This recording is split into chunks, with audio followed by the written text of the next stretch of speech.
Hello, everybody. Welcome to another episode of the Nile and Gerry Tea Podcast, a podcast where we spill the tea about Magic's competitive scene. I am your host, Nile Joan Rivers. Join with me, as always, my good friend, Gerry T. How you doing, Gerry? And Pira. And Pira. Hi, Pira. Jerry's holding a cat for our Yes. audio listeners. A very tiny cat. Very tiny cat. Hi, hello. I'm good. Things are good. Just chilling. Just chilling. We're all chilling. We're all big chilling here. We are on episode 20 at the moment, which is pretty exciting, honestly. When we first set out to do this, we set out with 10 episodes in mind, and then we were like, if it feels like we have more to say, we'll keep going, and if not, we'll just stop at 10. And we've doubled it. So yippee for us yapping twice as much as we thought we would. Yep. Which is great. It shouldn't have been a surprise. We're both yappers, actually. Yeah, so. It shouldn't have been a surprise at all. But also means we've been doing it for 20 weeks. So that's like 5 months. Coming up on half a year. Pretty cool. Pretty cool stuff. Pretty cool stuff. That's a lot. That is a lot. It's cool. It's fun. I am appreciative of everyone who gives us a little listen. Pause Warriors. Pause the video. I forgot to activate Pause Warriors last episode. That's my bad. I noticed that. Pause Warriors. Pause the video. Go down below and say happy 20th birthday, Nile Gerry Tea Podcast, and thank you for being so great. And then while you're down there, thank yourself for being so great as well. And then while you're down there, go ahead and tell me your favorite thing about me and your favorite thing about Gerry. And while you're down there, tell me your favorite color and then come back. All right, go ahead and pause the video. All right, welcome back, Pause Warriors. Thanks. That was a lot that you just wrote. I'm impressed with you. I'm proud of you. You asked so much of them. I gave him a big one this time because I didn't do one last time. So, you know. Oh, yeah, that's fair. Okay, go back to the last video. No. Go back to the other episode. Engage with it. The numbers have been bad. No, but I like how you talked about the longevity and how great we've been at doing this. And also beforehand, you were talking about giving this one a clickbaity title like goodbye. Which I probably did. So hello, you're probably wondering why this video is titled Goodbye. And it's for good reason. We are talking today. Yeah, we're done. We're out. We're talking today about why Gerry and I both choose to engage less with magic and or various parts of magic than we previously did. And Gerry, I'm gonna open the floor for you, because you've got a long history with this. You got a long history with this subject. Because you for a long time you were like Mr. Magic Tournament, I believe is what they called you. I don't think anyone actually called me that. I was top 10 lifetime Planeswalker points. I don't know if you have any idea what that is. I know what Planeswalker points are. I didn't know there was like a top list of point holders, and I definitely didn't know you were in the top 10 of that list. Yeah, I think I ended up being somewhere around 8th, which That's incredible. It just means that I played a lot of Magic, and the people above me were the people who were going to like Grand Prix every week, you know? Yeah. So I wasn't quite at that level, but I had been playing for a long time, and then even back in the day, I'm playing like rinky-dink tournaments on like Tuesdays and Thursdays in addition to everything else I was doing. So like it was very much a lifetime achievement award. It wasn't like I was playing all the big events. Sure. Yeah, so you're Mr. Magic Tournament, as they called you. You're top 10 Planeswalker points all time. You're Pro Tour champion. You're all these things. But nowadays, you know, I see you at tournaments a decent amount, but a thing I very frequently see of you is third round, Gerry's already gone. You know, Gerry's dropped. Sometimes it's like a 3-0 drop. You know, like sometimes it's like Sometimes it's just like Gerry is just done. Gerry's just done for today. I'm not like gone. I'm still around the venue. I'm Yeah, still still hanging hanging out. out. Still hanging out. But yeah, the tournament playing, I don't know, it is just not the same. A lot of reasons for that. And I think like way back in the day when I was like 18 or whatever, there was nothing more I wanted to do than playing a tournament. And it kind of gave me like all the things that I wanted in my life or was looking for, where it was like I had this chip on my shoulder, something to prove. I definitely wanted to prove that I was better or smarter or whatever than, I don't know, random humans. And I certainly feel those things a lot less, but it's not like that competitive drive has gone away. I just like find other ways to compete now. But basically like things started shifting in I think 2018, somewhere along there, where I was qualified for Worlds back when it was like a 16 player only thing. And this was the second year in a row that I had qualified. And this is after playing Magic for like 20 years or whatever. So things are like, I'm finally starting to come into my own effectively. Like this is the height of my career. And I do this thing where I decide to sit out of Worlds and make a pretty big stink about it. I show up to the event and do the interviews and stuff on Thursday, and then on Friday, like 10 minutes before the tournament's supposed to start, I then contact the TOs and then make this post on Reddit about why I'm protesting. And that was good. I'm glad that I did that. But it did have a lot of like weird repercussions that I did not necessarily anticipate, where my interactions with like the average Magic player then just got super fucking weird. In what way? I was now suddenly like put on a pedestal. And I think that there are, it's like you see someone like interact with like a content creator or a pro player or whatever. And there is that sort of like, random person meeting LeBron or whatever kind of thing. But it's much smaller scale because ultimately, we're still playing in a lot of the same events. Like if we go to like an SCG or a Grand Prix or something, it's open, it's like some of the people maybe I've played against them like a handful of times too. It's like we've gone out to dinners with each other, but now it's suddenly things are like very different, where now I am this, I don't know, person that they feel is like super special because I did this thing that they could never see themselves doing. When I'm still just a dude. Nothing has changed. But I would go to these events and interact with people, and it was kind of like the first like 1 or 2 minutes was me just being like, please dear God, treat me normal. Yeah. And is that, is like the change in dynamic between you and your average opponent, is that what kind of like pushed you away from wanting to engage in that way? It wasn't enough on its own, I don't think.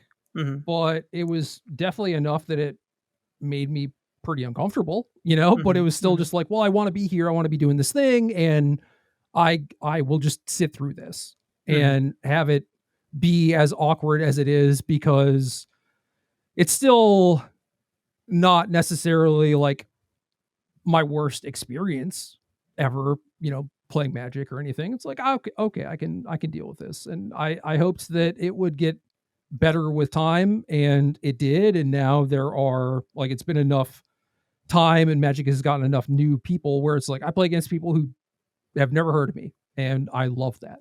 That is exactly what I want. I just want to be anonymous. So that aspect has gotten a decent amount better, but there's still the occasional person where it's like they bring it up and they're just sort of like, you're so cool or whatever. Yeah. I'm just like, why? Like, I suck. Like, I don't get it. Sure. So it is a factor. It is a factor in the disengagement, but it is not the No, I don't think there's any one reason. I think there's a combination of stuff too. So okay. like also while this is going on, there are things come into light in the community. I guess, like people are more talkative about certain things, just like should women exist in general, but it was like, big question. Yeah, big Big question. question. Hard to Still answer. haven't figured out the Yeah. answer to that one, but it's just like these things keep coming up more and more, and especially when like the MPL was happening, and then I left the MPL. That also kind of made things a little bit weird for people. But they put Jess and Stefan in the MPL in my place. Well, sort of. It was like I left, and also I think they might have kicked out Owen at the same time. So they put in like Savij and Jess, and didn't really say like who was replacing who. It was just like, oh, we have 2 slots to fill here, or these 2 people. Yeah. So then it was just like, oh yeah, should women exist? Like should they be given things? And it was just like the replies to all that sort of stuff, the discourse surrounding it. It was just like, especially from the people in the MPL, where it's just like, if you think that this is effectively like a DEI hire or whatever, like why are you mad about it? Because if you think that she is so bad, your job just got a lot easier, right? But yeah, people were still just complaining and making really shitty arguments, saying really heinous things, and I was just like, I'm glad I left. These are not my people. And those are a lot of the people who were on the Pro Tour at the time, and some of them still are, and those are just not people that I want to be around. Sure. Yeah. No, that's super reasonable. So we've got opponents who start treating you different and weird and in ways that you don't love. We've got sort of a community at large that you don't really want to fuck with. Any other big factors at play here? Yeah, I think, I don't know, me being very successful around this time also leads to me being like pretty thankful for my privilege and my position. And I had already been paying a little bit of attention to this, but certainly paying more attention to it now, where it's just like the disparity between people of privilege and people without, and the disparity between like people who've been playing for a long time or are very highly skilled or whatever, and people who are maybe like a little bit newer. And like I said, there are these tournaments where it is open invitation. Anyone can play. So it's like, I would go play in them because that's what I would normally do. And I would play against someone who is either like very new or someone who is kind of like up and coming, and it meant a lot more to them than to me. And it is really like a mismatch of incentives in a lot of ways, where it's like I could not give a shit less and they care a lot, but it's also like massive skill disparity too. And I would just like not feel good for beating them because it's maybe not much of a challenge, but I also don't feel good beating them because I gain very little, but if they won, they would gain a lot. Right. So it's like, if I go to play in a pre-release, for example, like I talked about in the last episode, like this is already a thing that I was actively doing, was just not engaging in those events. And I feel like realistically I should not be engaging in a lot of events, really. But I don't know. Just winning did not feel as good against even people who were well-meaning, but then even thinking about, the people who I did not like very much anymore, who were on the Pro Tour, it's like beating them did not make me very happy either, because it's like, I do not respect you as a person. Right. And why would I feel good about beating you when I think you're pretty dumb, honestly? Right. Why would I want to like sit down and engage in a game with you? Yeah. Yeah, that's the other thing too, is like I don't want to be around you for 50 minutes. Right. Yeah. I hate when I get matched into somebody who I like don't like as a person. Yeah. And I'm just like, there's no good outcome. Like, I'm gonna be a little on tilt the whole match, first of all. Mm-hmm. If I lose, I'm probably gonna cry about it. Like, I'm probably literally gonna cry because I'm like upset that this person that I think is a piece of shit beat me. And if I win, I won't even feel that good about it. You know? I'll just be like, I had to play against this fucking piece of shit.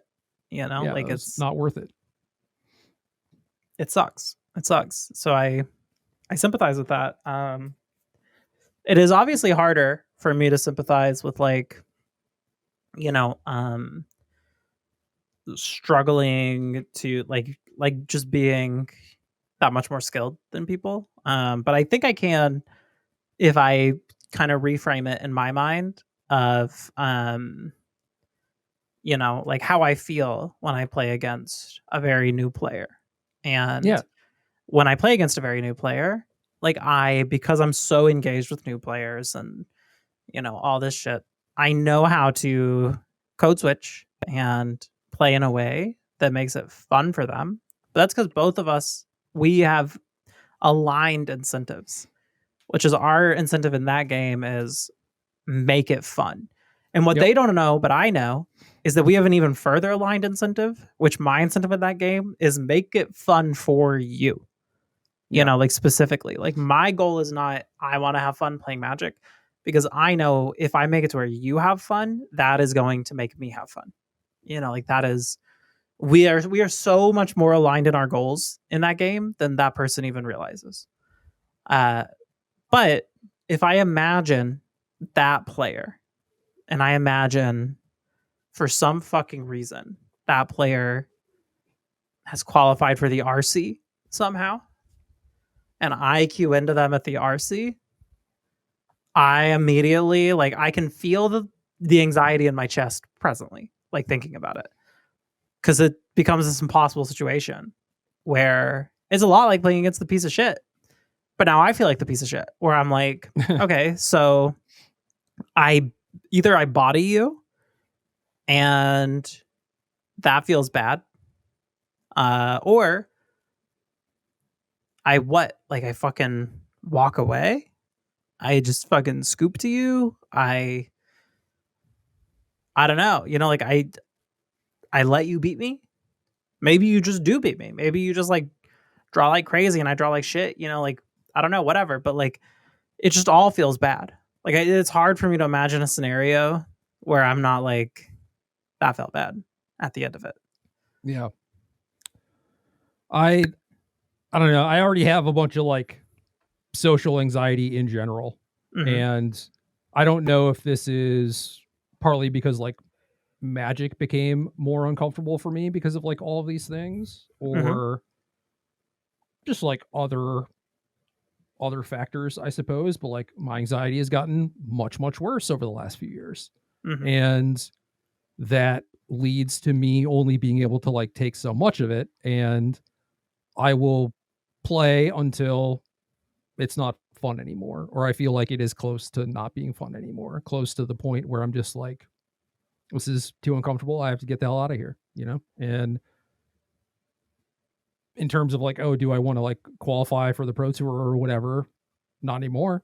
No, like I just don't, I don't want to go to MagicCons, period. Like I don't want to be around those people anymore. So that is out the window, but I do still like to compete and play against people, you know, but there is not really a space for me to like engage in the way that I want to engage with the game.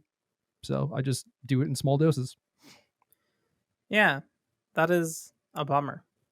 But I think very understandable. Also, if you're ever at an event that Jerry and I are at, we want to money match you. We want to money match you so bad. It solves all the problems. Just bring two of your best friends, your best Magic players. Come up to me and Jerry. We'll find a third. It's going to be a mystery special guest.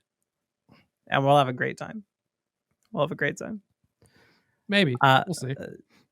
Maybe it'll be miserable. What if like some miserable people come up to us, you know? Then we'll just say no. Yeah. You know, like it's not a tournament. We don't have to play them. Like we can just say nope.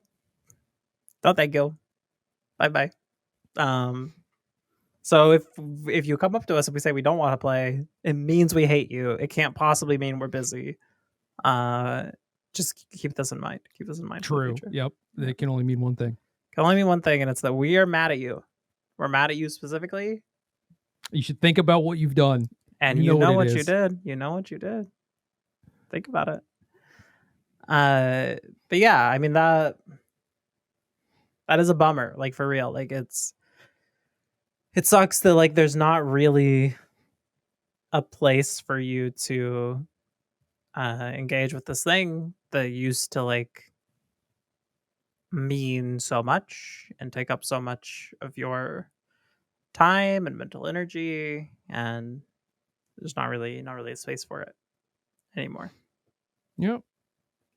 I don't really know what to do with that, unfortunately. You know, like I've tried to fight to like change things a little bit, and I guess, you know, that's another part of it, is that like the way that Wizards handles a lot of these things is, in my opinion, not the best, not the most conducive to getting results that I think would be beneficial for the community and whatnot. So just like, I don't know, like how do I just walk away from this thing that I've devoted so much time to and that I do genuinely still love? Yeah, it almost feels like you can't, right? Like, it feels like, because like, you know, you do love it. You have devoted so much of your life to it. And so it doesn't even feel like, you know, walking away is really even on the table, you know? Because like, what would that even fucking look like? Yeah, I don't know. Yeah. If I knew if I knew Sure. like a good answer to it, you would see it one way or the other, but instead I'm just kind of in this like limbo state. Do like you half in, half out. Do you envision a future where you are like back at it and like, you know, playing and engaging and competing like you used to, going on the pro tour, all that shit? Honestly, I can't see it. I don't Sure. know what it would take. Sure. In theory, those things are possible, but I just don't think that enough will change for that to happen, unfortunately. Sure. But I don't know. I could just be looking at it pessimistically, even though for the most part I am an optimist.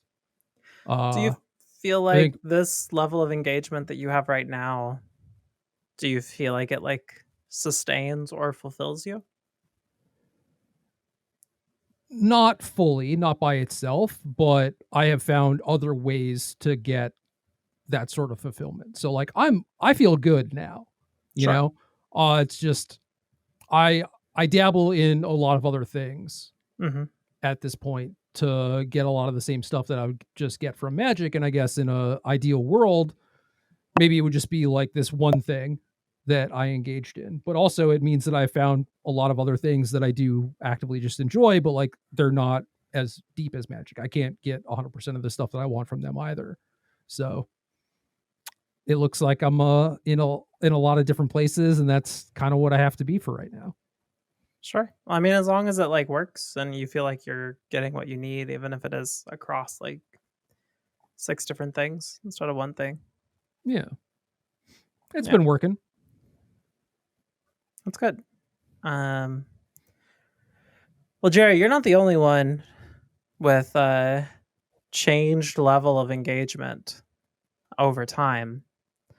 You're not the only one clickbait goodbying the title of this video.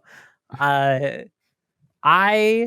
is not like a thing that I'm like really planning on saying anything about other than here.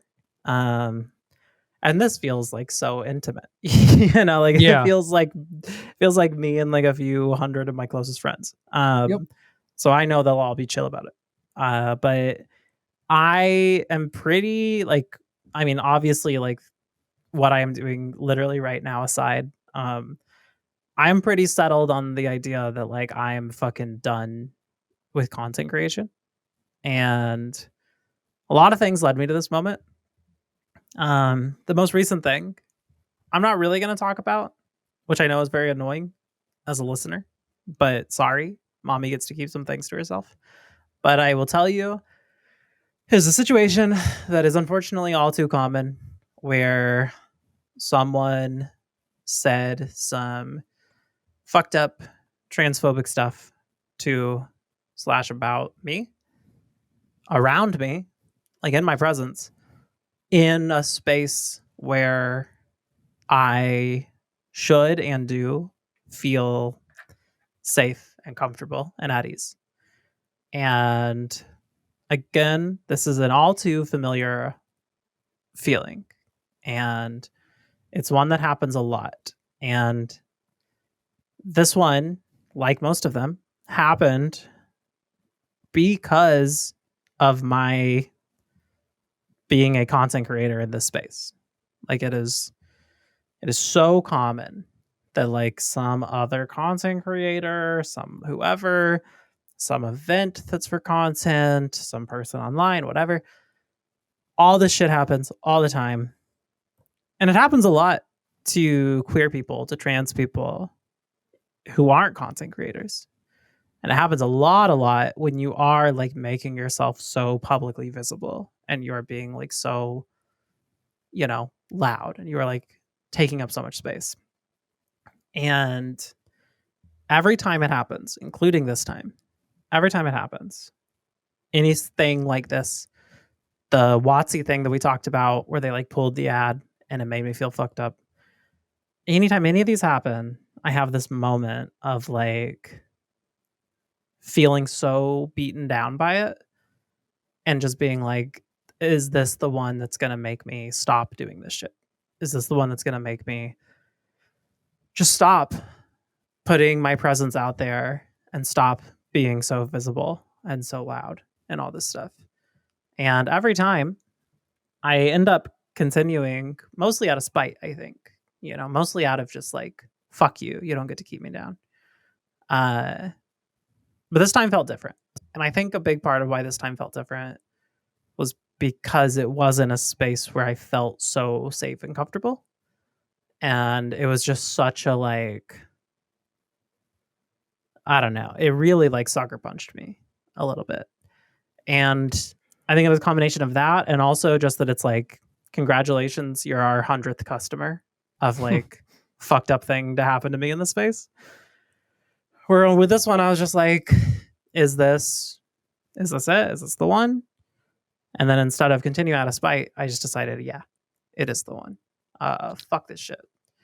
And, a big part of this stuff that I've always found pretty annoying, but it makes me feel a little fucked up to admit that I find this annoying, is I can't exist in a space without automatically being a representative of my people, of queer people, of trans people. It's automatic. I can't separate myself from it. I don't try to do that. I don't try to be that. I don't want to be that. And that's like the part that makes me feel fucked up is I don't want to fucking represent you. I never asked to represent you. I just don't want it. Like it's a burden that I don't care for. I don't want. And it adds this extra layer of fucked up feeling every time one of these happens, where now I also have this like external pressure that I am putting on myself of like, I don't want to do this. I keep running into shit like this that makes me feel awful. But if I stop, then I'm like letting down my people. Like I am failing as a representative of my people. I am subtracting representation from the space if I step away from it. And that is going to like make some people feel bad or, I don't know. Reducing representation is obviously bad. But again, I just don't want it. I didn't ask for it. I don't want to be a representative. Well, if I step away, then it increases visibility by yeah, you're a diluting tiny it. fraction of you leaving. So yeah. if we both leave, it's like it's kind of equal. Yeah, it's a wash. Really. It's a wash. It's a wash. Yeah. Yeah, I used to exist on spite, like I used to be made of it. But I don't know if this happened to you, but just getting older, kind of mellowing out a little bit, and also maybe being a little bit more fulfilled in general. It's like, oh, maybe we don't have enough spite in the old gas tank. Yeah, I definitely think it is a thing of like, because I've been really working game design stuff in the background, basically invisibly to the public eye, which is a way I love to be, by the way. Basically invisibly to the public eye, just working on like 2 different games right now, and they're both coming along really nicely. And the joy and fulfillment that I get from doing that is like so clear and so pure. And so like it just made it a lot easier to like be sitting in this moment being like, am I going to continue out of spite? And then sort of like contrasting that to like, this other thing makes me like actually feel good. And this thing I'm doing just keeps making me feel bad over and over and over. Like it keeps making me feel shitty. And then I only continue doing it to help out people that I didn't like set out to help out, like I'm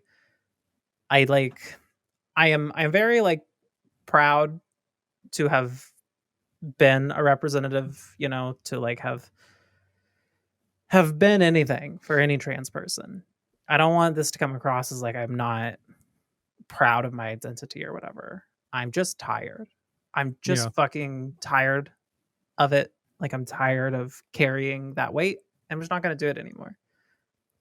Like I think this would be very surprising for a lot of people to learn because of how quickly I sort of grew in popularity and also because of how good of a poster I am. But before I really got like on Magic Twitter, which was like 3-4 years ago, before that I was not online at all. I didn't have like personal social media. I sure as shit didn't have any sort of content creation thing going on. I was just living life in meat space. Like I was not on the internet whatsoever. And then suddenly I was just on the internet. Like I was like, very shocked to learn this, by the way. Yeah, like I just went from like 0 to 100 kind of overnight. And it's the thing that a lot of people like over time would comment on, especially like other content creators, where we'd be like working an event together and they'd be like, where the fuck did you come from? Like you were not here yesterday and now suddenly I see you everywhere. And I was like, and also you're really good at this. What the hell? Yeah, I just kind of popped in, and now I'm kind of popping the fuck out. Like I'm going back. I'm I'm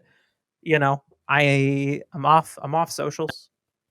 Like I think there will come a point where I re-engage with socials, probably in a different capacity, maybe a different account, maybe a secret alt account, but yeah.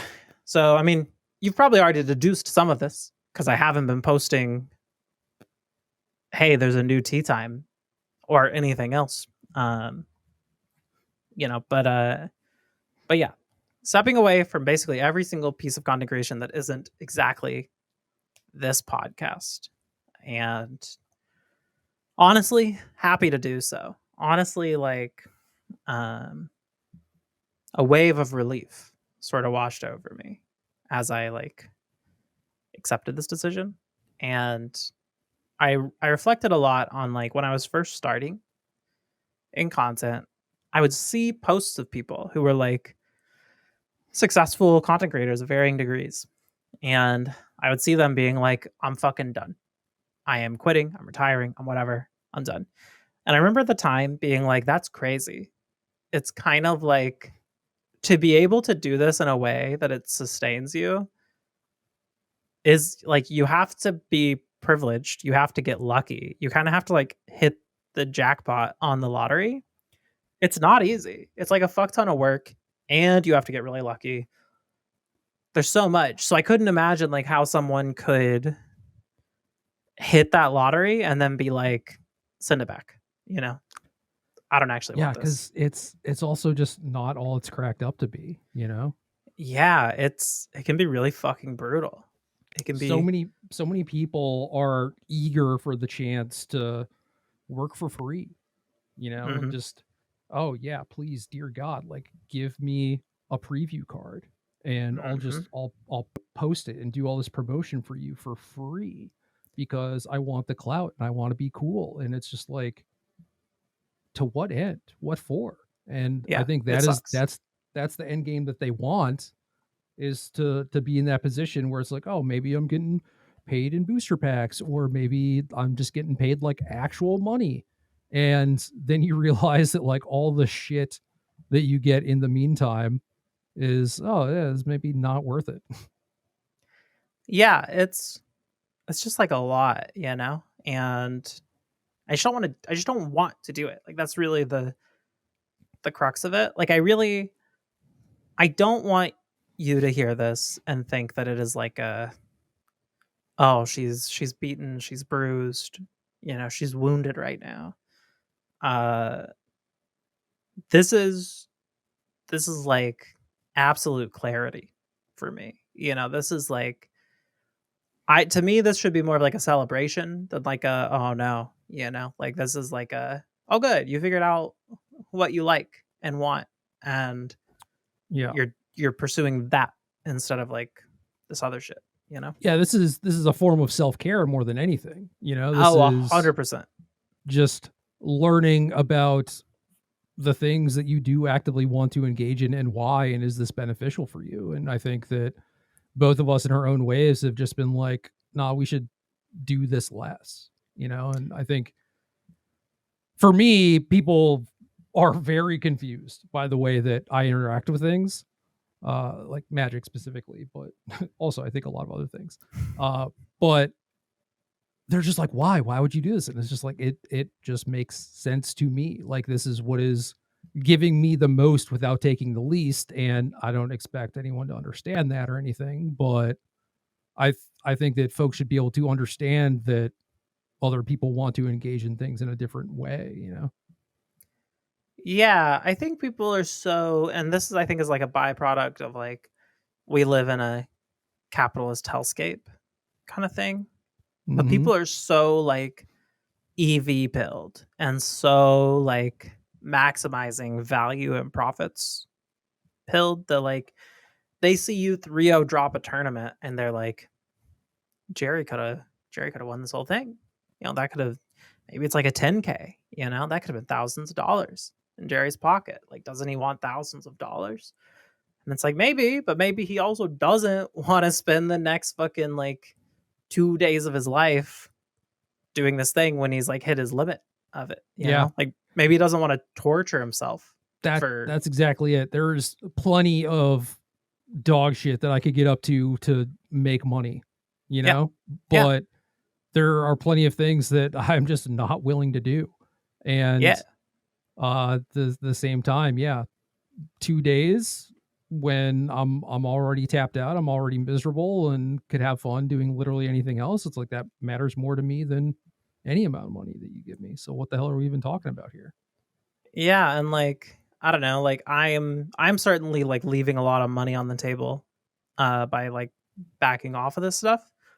Um but similarly, you know, I think it's easy to like, especially from the outside, especially if it's not a thing you do, especially if it's not a thing you do as like a queer and or trans person. I think it's easy to look and be like, you can't just keep every once in a while filming and uploading a short little video and getting paid to do it. Like, boohoo, cry me a river. And it's like, yeah, well, it's not just that, right? Like, it's do all that, which is, first of all, just way more work than it sounds like. But second of all, and this is the really important part, um, put myself on the internet and let hundreds to thousands of people judge me, comments about me, make a fucking Reddit thread to talk about how much they hate me. Sometimes make a video to talk about how much, you know, like to just like to incite this, like, I'm gonna create something to tell you how much you fucking suck and like how much I hate you, just because they have like this carnal fucking, like, you know, transphobic homophobic instinct. And like I have to accept that that's happening. I have to probably just ignore it, probably hear from a bunch of people like, oh, I'm so sorry this is happening, and I feel like I'm trying to fucking ignore it, and like you're not making it easier, like it's exhausting. Like it's fucking exhausting. And no matter what you do to put up safeguards around your own mental health and like everything, shit slips in, like this thing, the thing that was the straw that broke the camel's back.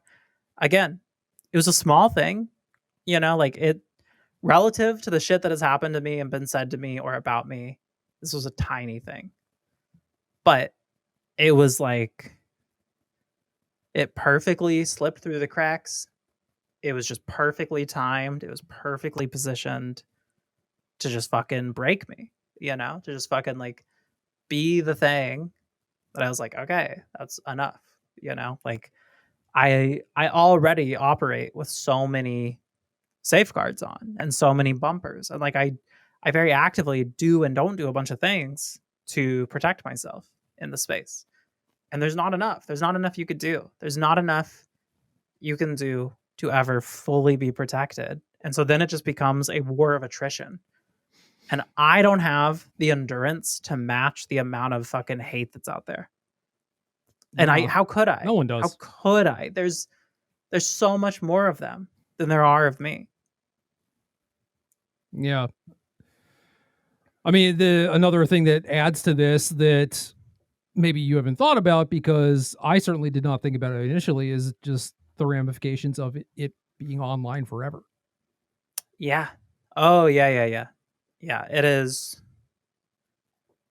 Yeah, I mean, it's just there, like I put it there, it's cemented, and it's not just like the thing I make is cemented. The thing people say about it is cemented, like right. All of it is fossilized. Your future potential employer decides to Google you to see if there's anything there, and it's like they find a bunch of like hate threads. Oh yeah. And it's like, well, that doesn't look good on you, but like you literally didn't do anything, right? It's like all you did was simply exist. Yeah, and I have a very recognizable name, and my name is my name. Like I think that's the part that like some people don't get, is like Nile is just my name. And it's very unique. It's very Googleable. And if you do Google it, before you find anything else, before you find fucking anything else about me, you're going to find some Reddit threads from just like fucking hateful people. Yep. I didn't do anything. I didn't do anything wrong. Just people hate me, like it comes with the territory. Yep.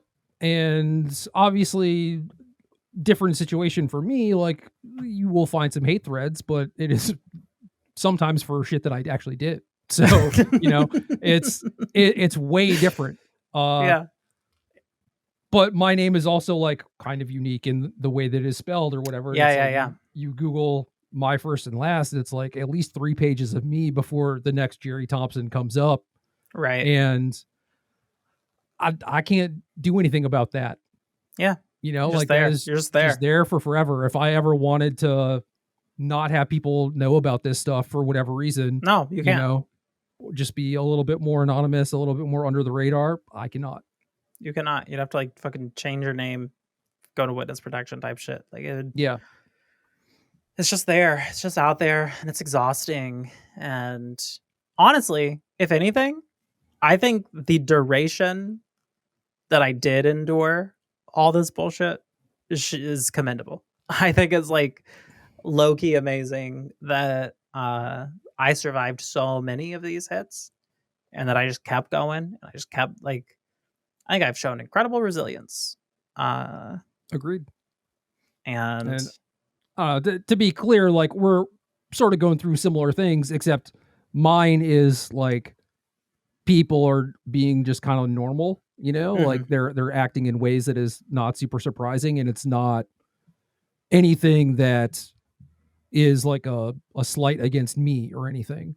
Mhm. You are dealing with the opposite. You are dealing with deranged people doing deranged things, and I just want to make it clear to folks that we're not saying that these Yeah, things are the same. I had a realization once where I was talking to a content creator friend who he is a content creator in a totally different space, not magic related at all. And he's like a cis dude, so like very different experiences. But he's also much more successful. And we were talking, and he was saying something about like his haters and something about like how he engaged with or interacted with them. And I was like, wow, I just like can't imagine engaging with my haters in this way. And he was like, well, I think it's pretty different because my haters just are mad about my opinions, and your haters are like legitimately evil people who want to kill you. And Yeah. I was like, oh, yeah. I forgot that's not just like what a hater is for most people. Like I forgot that it's not like I want to strip you of your rights and murder you. Like that is like the people who don't fuck with me, Like Yep. it's not just like I don't like what she says about magic. It's like My I don't people like are that she like, exists at all. my people are like, you're too cool. I don't know how to act around you, and yeah, we're having a little bit of different experiences here. Yeah, my people are like literally telling me like the event they're gonna go to like brutalize me. Like they're like, I'm gonna go to this event, I'm gonna find you, I'm gonna kill you. And I'm like, oops. I hope you don't. Like I will be there. You're right. Like I've posted about it. Like it's Yep. I hope that doesn't happen. And it never does. I mean, they're all cowards. But like it is unnerving. It is unnerving to have people be like, I'm gonna go to this place where you're gonna be and I'm gonna fucking hurt you. And it's Yeah. like, oh shit. It's also fucked because I have like this part of me that I can't turn off. I can't turn off no matter how much. Where when someone does that, I'm always like, all right, square up. Like, let's go. Like, let's fucking try me, bitch. And I know that's the wrong reaction. I know I should not engage with them whatsoever. But it's just like, I don't know. Like I turn into like 100 dogs barking as soon as they like threaten me like that. And I'm just like, you want to fucking go? You want to fucking go? Like that's crazy. I don't know who's on the other side of that keyboard. They could beat me up. I promise you. I promise you. Or they're just like, oh shit, she sounds kind of like a badass. I better bring some weapons or whatever. Yeah. I better up the ante here. Yeah. So that's just very stupid of me. But yeah, so walking away in these sorts of ways. If you want to see or hear from me, this is the only place you're going to do so for some time. However, a thought occurred to me as I was making this decision. And it was one of when I got into magic content, I was kind of early in my like competitive grinder career. Like I started playing competitive magic before I started doing magic content. And I, at some point, made a very conscious choice of like, I don't have time to really dedicate to both of these. I'm going to focus on content instead. And now I'm not focusing on content anymore, which means, once again, I have the time and space to dedicate to this thing that I love to do and love to participate in, which is play Magic competitively. And a thing that I haven't really gotten to engage with in the way that I want to since starting doing all this shit, And so I talked to my good friend Jer Bear, who's here with me today. That's me. And came up with a little plan, came up with a little strategy. And basically, what we're going to do is Jerry and I are going to work together over the next who fucking knows how long with the goal of get me onto the Pro Tour. Now, I think right now, if I was to earnestly assess my own skill, I would say I am at a skill level of Magic where I could certainly win an RCQ. I don't think I could top 8 in RC. I think I could probably day 2 in RC. I don't think I could top 8 one. That's kind of where I'm at. So there's definitely a gulf of skill between where I am and where someone on the Pro Tour is. But, Jerry, obviously, skills wildly beyond that. And we've never actually really, like, we played a team event together once. You've never really seen me play Magic. We've never even really talked about Magic in this sort of way. No, we're always talking about other stuff instead. We're always talking about other shit. And when we do talk about Magic, we're talking more about like people and feelings and ethics and stuff. We're never talking about like this kind of thing. So, well, one of the conversations we had when we were together at an RC the day before was poking fun at the people who were like furiously playtesting an hour before deck submission, you know? Yeah. And that was it. It was like, I don't even think we knew what the other person was playing, you know? No, I think you were on some frog bullshit.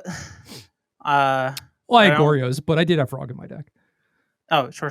But yeah, like, I don't know. I didn't really know. And I also, no part of me was like, what do you think I should do for this matchup? What do you think I should, you know, like, didn't ask a single question. And it wasn't because I was like, it wasn't for any reason other than I didn't think to and I didn't want to, you know, right. Like I didn't just like, it just wasn't on my radar. Like, I was just like, oh, Jerry's here. Let's hang out. You know, it wasn't like, oh, Jerry's here. Let's fucking grind. Yeah, fix my mana base. Yeah. It's just like, how's it going, buddy? You know? So, you know, this will be very new territory for like Jerry and I together. But yeah, maybe we'll end up hating each other. Who knows? I think if it gets anywhere close to that, we'll just stop doing it. You know, that's a good idea. I think we'll just be like, this sucks. I also don't think it would happen, but you know. I think there's like a 0% chance. But the approach is basically going to be, I'm going to be dedicating a lot more time and energy to competitive Magic, which I'm excited to do. I'm going to be talking and working with Jerry in the background on the sidelines as I do so. And then we don't know exactly what the shape of this is going to be yet, but kind of like along the way, we're just going to keep you updated about like, this is how it's going. This is, you know, how I'm progressing. This is an event I did where this shit happened. You know, like I think it is very likely that just sort of naturally as we do this, I'm going to run into a lot of stuff where I'm like, we should do a podcast episode about this thing, you know? But then also we'll just kind of talk about how this thing's going, and you can hang out and you can follow along and you can see if I ever make the Pro Tour. Pause Warriors, I know I gave you a big job earlier. I'm giving you a little job this time. Pause the video, comment down below. Let me know if you think I'll ever make the Pro Tour. Feel free to say yes or no, and then I'm gonna dunk on all the no's when I do make the Pro Tour. So, you know, fuel for the fire. Living off spite again. I can't stop. Yeah. That's the plan. And we're kind of perfectly timed for all this because standard season is starting very soon. Like basically immediately after this comes out. I love standard for one, but more importantly, it is standard season, and then the season immediately after is once again standard season. So all the work we do during standard season is going to still apply for the next season. Yeah, that's good. And also it's after rotation. It's after rotations. We're going to have a fresh standard to play with. Going to play some limited, going to play some standy, and just, you know, really, I mean, the Pro Tour thing is really just like, it's nice to have like a quantifiable goal. But the real goal is just, I want to improve as a competitive Magic player because I like it. I like doing it. I like getting better at things. I like improving. So that's the goal. That's what we're going to do. And that is a good first lesson, I suppose, because that would be definitely the thing that I stress the most is like, it is the journey, not the destination. And like, you do have to be focused on that. And that has to be what you are caring about, not just the result at the end of the day. So I like where we're at. Good. Well, we will keep you all posted as we sort of progress with that. Now, as far as questions for this episode go. We filmed back to back this week, which means we snuck one under our good friend Briar. However, I have a message in my old email inbox, nilejohnrivers@gmail.com, from someone named Joe. And they said, hey, got a question for you. Sorry if it's a long one. And I'll tell you this, you don't need to be sorry, first of all, but second of all, it is a long one. So I'm going to paraphrase. Strap in. I'm gonna really pare this down and paraphrase it. So basically, Joe, a long time ago, had a great group of friends that played Magic together, and they've all sort of drifted, splintered apart, whatever. Joe likes competitive Magic, wants to play, wants to get better, and believes that if you want to improve, you need to surround yourself with people who are better than you, who also, are similarly minded, want to improve, all this stuff. And Joe is struggling to find a group again and has tried approaching, talking to, being friendly with the local grinder crowd, the local Pro Tour players in real life, at Discord, all these things. And Joe is feeling like there is this weird gatekeepy, elitist, exclusionary attitude that they have towards players not already in their circle. So their question is kind of twofold. One, what advice do we have for someone trying to, who's like flying solo, but would rather not be flying solo while improving? And additionally, how would you recommend that Joe improves besides just consuming content by themselves and mindlessly grinding games on Arena? They say, I would like to get off the plateau I am on, but I feel I don't know how. And I think this is a well-timed question, given that we just told everyone that we're about to be working on me improving for God knows Certainly.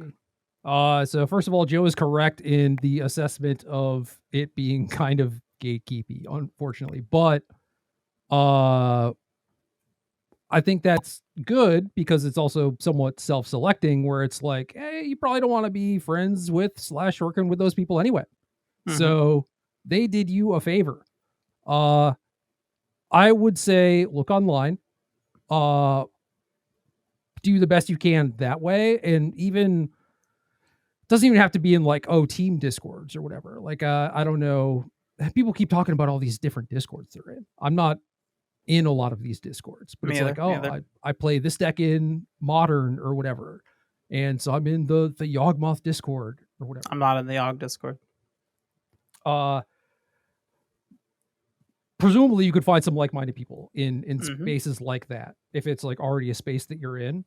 And I think online works fine. It's not as good as IRL. But I don't know if you consider starting a podcast with a Pro Tour champion. I hear that could work out in your favor. I don't know. Do that. Just do that. Yeah. Just do that. I think that's pretty easy, but for doing it by yourself, like I did a lot of this work by myself in the early days, and that was granted when I was maybe not on the plateau yet, right? And I do think that getting off the plateau might require people better than you, but I do think that if you are introspective enough, you should be able to figure out like the things that you don't know. And at that point, think about ways to learn the things that you don't know versus just kind of mindlessly playing games or watching content and hoping that is somehow going to solve your problems. Like, you have to figure out what it is that you are struggling with. And then once you have identified the problem, only then can you figure out ways to actually fix it. Right. If that is still too difficult, if you're still unable to identify it, I don't know, record yourself playing a couple games and send them to me. I'll try to watch them. I cannot guarantee a quick turnaround time, but if you feel like you're just not seeing it and you've put in the work and everything and you do care about getting better, like I will try to spend some time to review them. And I feel like I would be able to pinpoint at least something that's actionable, you know? Yeah, I mean, I don't think there's much I can add in terms of the like solo improvement stuff, because that's just like Jerry's domain. But as far as the making friends with the locals, with the grinders, whatever, I think there's a couple things to that. One, I mean, as Jerry said, well spotted. It is kind of clicky. It is kind of gatekeepy. All these things. Magic players have this really bad tendency of being extremely results oriented, even though results are not even like the best indicator of anything in our game. They're very results oriented, and it's very common for like them to not give someone the time of day as a Magic player, and then that person does well at an event, and suddenly it's like, oh yeah, this person's great. We've always thought they had great opinions, So there's all that tied up in it, but I think all you can really do is be friendly and approach people. And like I think the important thing to realize is like you've kind of done the hardest step, which is find yourself in a space with other people who have a shared interest and like a thing that you can talk about. This is like the hard part of making friends just in general, even outside of Magic. So by going to a Magic thing, you've skipped a lot of the hard parts. And now you can just like keep leveraging that. You have a thing to talk about no matter what. Like you can go up and talk to people about their matches. You can oh man, if you want a Magic player to speak to you, just fucking ask them about like let them tell you their bad beats story and just sit there and listen, and they will love you forever. It's very doable. You can, if you're at a tournament, you can try to like make friends with the people you play matches with. Like some guy beats you round one, you win your next 2 rounds, go see him and be like, hey, I won the next 2. How have yours been going? Like that kind of thing. Like, oh, see you in top 8, blah, blah, blah. Just start like building rapport. Like it doesn't, any human relationship is going to take time to build. And this includes what we're discussing here. And so like you can't really expect to like walk up to someone at a tournament, start talking to them and be like, okay, we've done it, we're friends. But you can expect to walk up to someone at a tournament, chat them up a little bit, have a friendly, nice interaction. And then if you're both at the tournament a few hours later, maybe you chat again. If you're both at a tournament a week later, you chat again and you build and you build on this, and your chats will start to become bigger, more serious. At some point, one of you will be like, oh, hey, we're going to go grab food after this round. You want to go, Or maybe you and this person will both be knocked out of the tournament at the same time, but maybe they need to stay around because they're friends in it, whatever. And you'd be like, oh, hey, if we're just killing time, do you want to go like grab a drink, grab dinner, whatever? Like there's all these ways, like the really cool thing about Magic as a shared hobby is it greases the wheels of socialization and it gives you like a place to start. But from there, you do have to take a little bit of a leap and you do have to try and like work on people a bit, but it's easier because the wheels have been greased. So it sounds like you might already be doing some of this, but it sounds like maybe the turnaround on it has been slower than you've hoped, which is a reasonable frustration. It is slow though. It is slow. I mean, even like, Jerry and I did not go from like knowing each other for the first time to like, let's start a podcast together, like overnight. We had known each other for a bit. We had hung out a handful of times. We chatted a decent amount. We had emailed back and forth. We had texted back and forth. We just built a friendship slowly over time. And now I'm trying to convince Jerry to move to Portland. Pause Warriors, third task for the evening.